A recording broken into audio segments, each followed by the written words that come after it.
What I'm saying is the bike was the place that I went that all that disappeared. All the noise stopped and I just got lost in it. And I'm glad I kept going because in that next year, like being able to dive into riding that way, like really helped me. I never wanted to stop. I can see why my family might have wanted to. There's two things that pop up on my Instagram feed all the time. And one of them is the goon riding video from early on. And the other one is the battle with Stu. I can honestly say that was one of the funnest races I ever raced. We battled hard. The second moto we battled, but the first moto, it was like... It was on. It was on.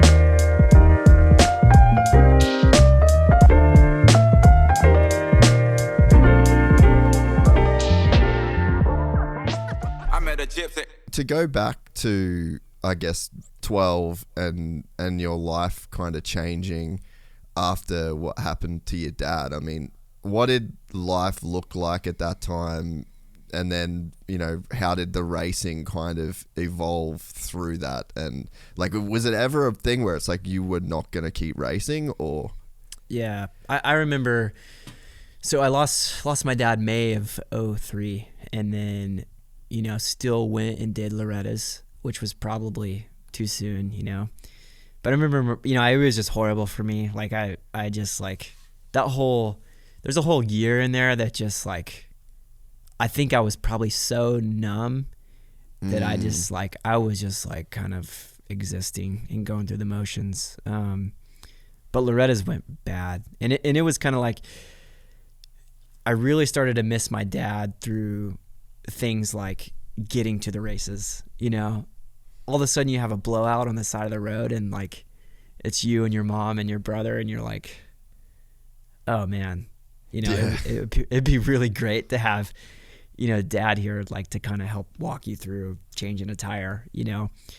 And so that year was so heavy. And I remember my mom coming to me at Loretta's and we kind of had a week where like things were going wrong with our RV and it was like, it was a nightmare, you know. It was just a nightmare week. And I just remember her saying like, hey, do you want to be done? Like, because my results were no good and I was just like floundering around.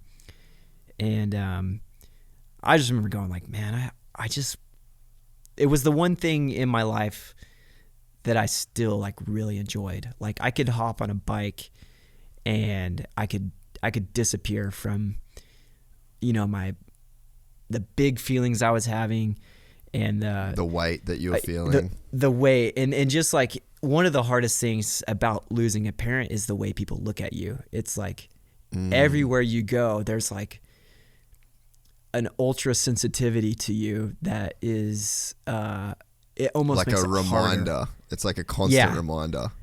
Exactly. You're like, oh man, here comes that kid that lost his dad. Like let's be real nice and you know, treat him.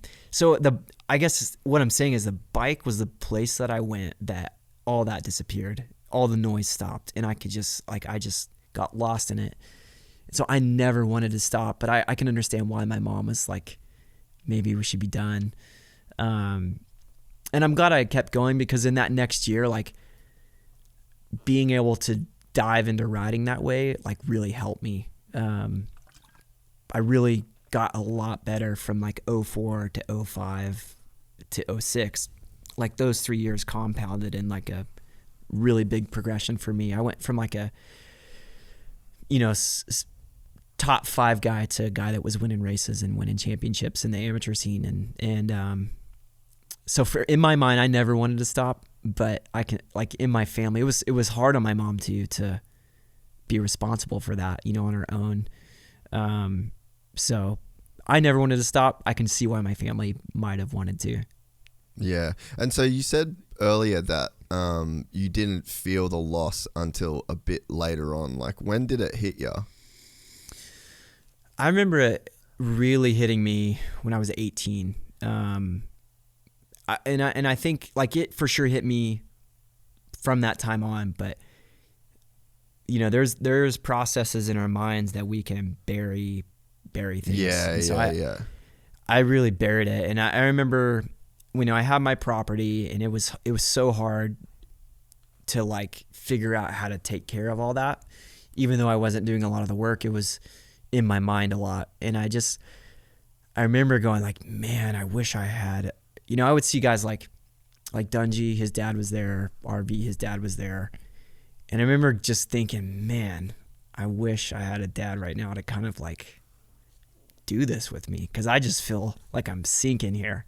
And I was, that was kind of in the back of my mind. I was doing a moto one day, and I was just like, I just started screaming, "It's not fair." And I'm like, what? What's not fair?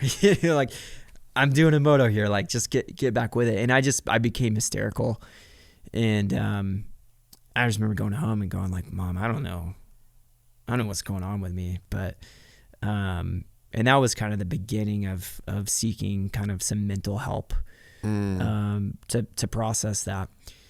And I still don't think I really like took a super deep dive until I was done racing. And I definitely, it's a process. I mean, it's still a process to this day.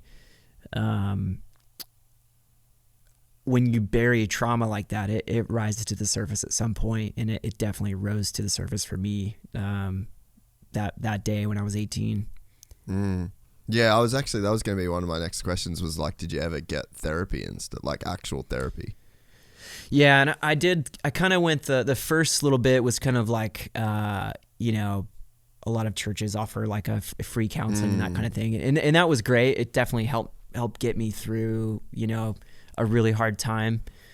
But I didn't really take a super deep dive until probably like 2016. It was kind of like the end of my career, and I was having a hard time focusing. Like, one of the things that I mentioned about riding whenever I was first, dealing with loss, was that I could go there and I could escape, Yeah, and you were just like zoned in. Yeah, in 16 I was like riding and training, and I was like somewhere else. And that got really scary for me, because I started making some really like dumb decisions on the track. And so I went to a trauma therapist kind of out of desperation to like get my focus back. But kind of what I got out of it was I really started unpacking all of the difficulty and loss and trauma that I had experienced.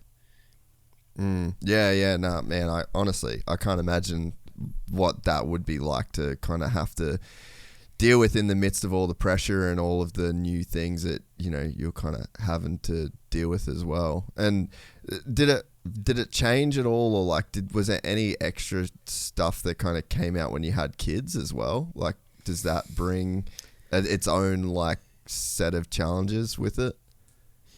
Yeah, I think like the hardest thing for me is like, I still think, man, what if my dad was here? Like, I miss that, like, and it's the little things, it's like, I'm still like working through this, so like, I remember sitting on the jet bridge a few weeks ago and just thinking like, man, it would be so cool if I could just call my dad and just hear some dad things, like, man, you really need to slow down these days. You sure are traveling a lot. Just stuff like that. Like, man, that would be so cool if I could. Oklahoma I could hear misses that. you, boy. Yeah, come on back. The front door's open, keys under the mat. That kind of thing. And so I miss that. Like, I think about my son August, and I'm like, dude, I've got this painting of my dad in my house, and I'm just like, hey, that's Papa Roy. Like I just.